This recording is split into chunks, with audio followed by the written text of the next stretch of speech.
Today's finally the day where I talk about my competitive nature as a professional basketball player, how it was cultivated by my family, how it almost destroyed me and my career and the people around me, and where I am now as a professional athlete and navigating being kind of this apex predator, as they like to kind of frame it, and still being a regular member of society. So, me being Anthony Watkins, which is not yet one of the biggest names in the world playing the game of basketball or doing anything for that matter, but I'm still in the cities that I've played in, recognizable, and I get stopped for pictures, and people see me play on the court and they think I'm one way, and off the court, I'm a different way. And now that I'm sharing kind of my thoughts and ideas, I thought maybe it would be interesting for you to hear my thoughts about that balance of being Anthony Watkins, who's on the court, but also just being Anthony. Not just being this professional athlete, this guy who is expected to go out there and perform every single weekend or whenever the games are that I'm playing in, and help lead his team to a win and give everything, and sometimes be emotional, sometimes be a stone cold killer, sometimes just be an entertainer, right? And that balance is something that I've had to learn. When to be ultra competitive, when to be hyper competitive, and when to say, okay, I feel this anger about a situation. For example, my grandmother, she loves to play Rummy Cup, right? I don't know if you've ever played Rummy Cup, but it's pretty much a game of luck. You got all these tiles, right? And yeah, there's strategy involved, and there's the better you know, the more games of Rummy Cup that you've played, the better you can deal with the tiles that you've been dealt, of course. But at the end of the day, if you don't have anything that matches and there's nothing out there in play that you can switch around, then there's nothing you can do. You can be the best player you want to be. Tiles have to be in your favor. And if you're playing against somebody who has all of the jokers, then they're going to have an advantage over you. And there are going to be some games where you give your all to win, but you still lose. And I'm going to be honest with you. It does not matter who I'm playing against and what it is. If I feel like I have the ability to win, so like if we're playing ice hockey against each other, I'm not expecting to win.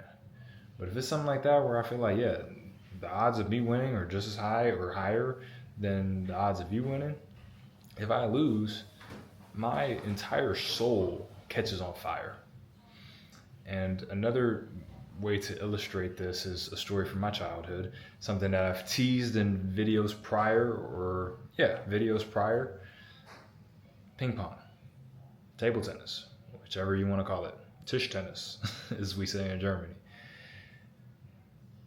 My mother and we have an ongoing rivalry that I've mentioned, but I didn't mention, I said I would go into detail. This is the day where I go into detail.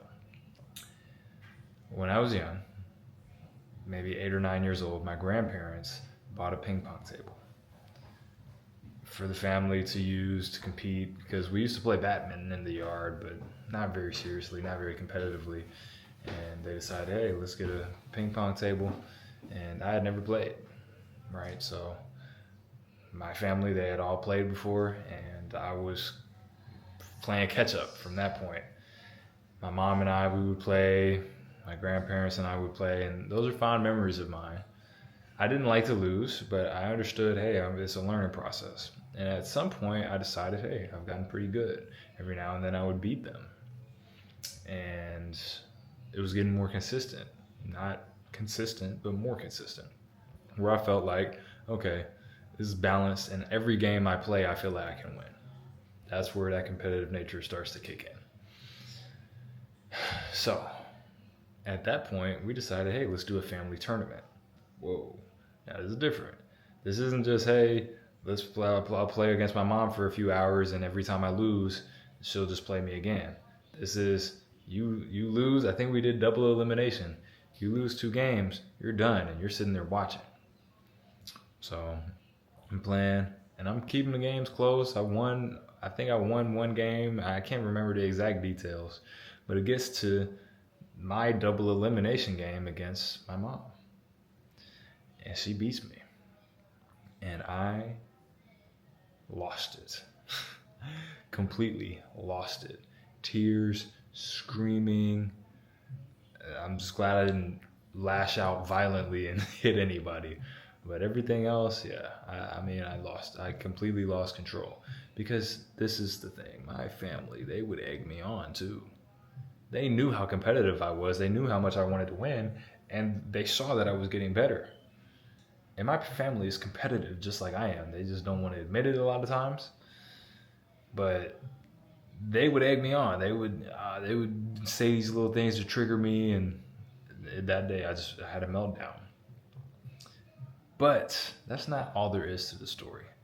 And this describes the feeling that I still feel, no matter if it's a card game or if it's a playoff game or just any game, playing the game of basketball. It doesn't even have to be a professional game of basketball.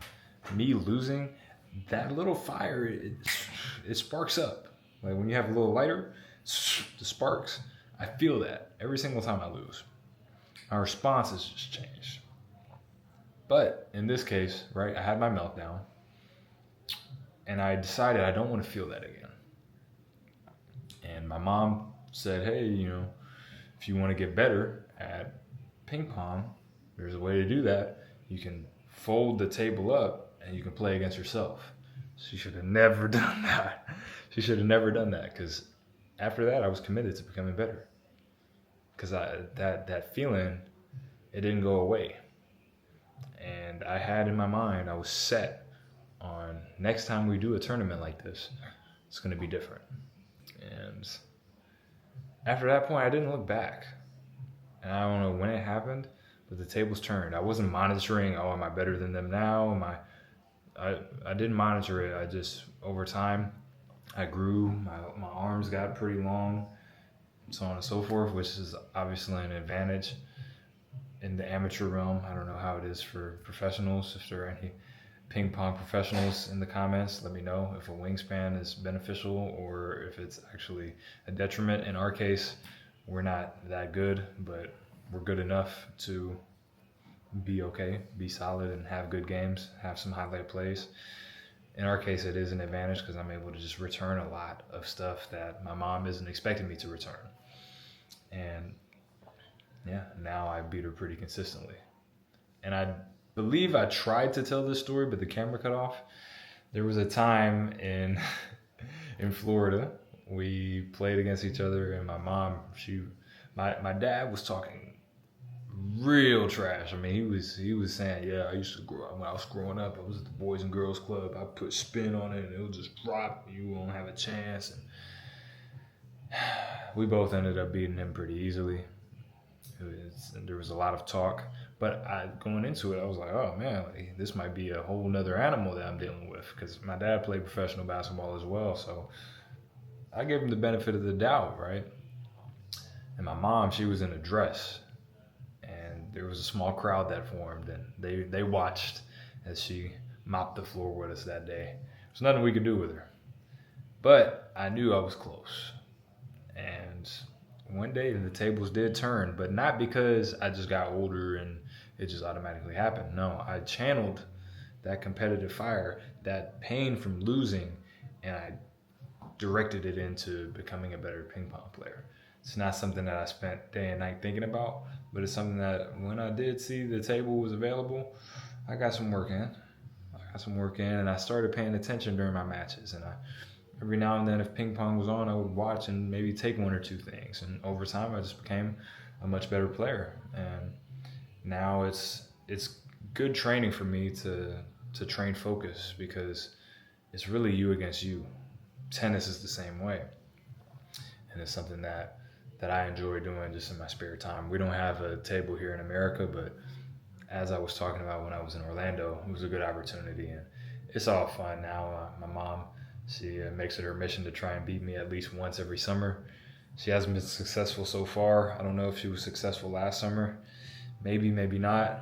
But I'd say once every 50 games she gets me. But I do want to talk about one more situation that just describes my journey with competitiveness, and then I'm going to get into where I'm at today. You already have a small idea, but playing one-on-one against my dad. Like I said, my dad was a professional basketball player before I was, and when I was younger, he used to let me win. But I remember clearly the day when he came to me and he said, "That's the last time I let you win. If you beat me again, you'll have actually beaten me." And it took me a while, but eventually I did.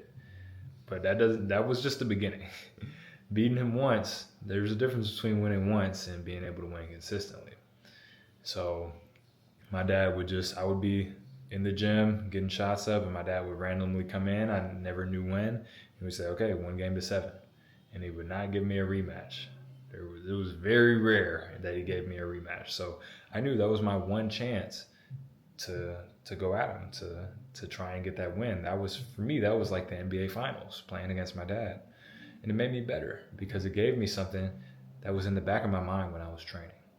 So I don't know what you're preparing for, what you're training for, what you're working on, but if you can harness your failure and decide and intend to do things differently the next time around, and have that in the back of your mind when you're training, I think you'll be a lot more focused. You'll find yourself getting more done in less time, and you'll find yourself progressing a lot more than you would if you're trying to pump your brain full of positive affirmations and how good you are. I think understanding that you're good at whatever you do is important, but trying to overdo it, it's not my cup of tea. And you can disagree with me, you can feel like that's nonsense what I'm saying, but I'll make an in-depth video on that. I'll put that on my list of topics. I have a long list of topics that's growing every single day, but I had to make sure that I got this one out because I promised it. I'll be here every day. 365 days, making a YouTube video every single day. This is the third week of me doing it, and I've stayed consistent every single day, even if it's a day like today and the last few days where I don't get to it until midnight. Something I'm enjoying doing, and I'm glad to have you along for the ride. And if you're still behind on the series, then what's going on? Should I make a playlist? Let me know if I should make a playlist of all of these videos so you can kind of binge them and go through them. And let me know. I saw that there are a lot of people watching on TVs nowadays, watching YouTube on TV. So let me know if you're watching on a phone, iPad, TV, Samsung, Nokia, Nintendo Switch, I don't know, a coffee cup. I'm just saying stuff that's around here. But yeah, let me know what you're watching on. Let me know if there are any questions that you have for me. And let me know how you're enjoying the videos. Would love to hear your comments, hear your thoughts. And I'm glad, once again, to see you around on the channel. Would love to see you around more. So make sure you're subscribed. And you probably know what's coming next. If you don't, you will in the next video, because this is how I end every video, every single day, because it's always true. It never won't be true. Believe that and trust that the best is yet to come. Thank you for watching, and I'll see you tomorrow or on the next video, whichever you choose. Both would make me extremely happy. And if you don't, it won't make me extremely sad. Just a little sad. But who wants to be a little sad, right? Extremely happy is better. I'll leave it up to you. See you then.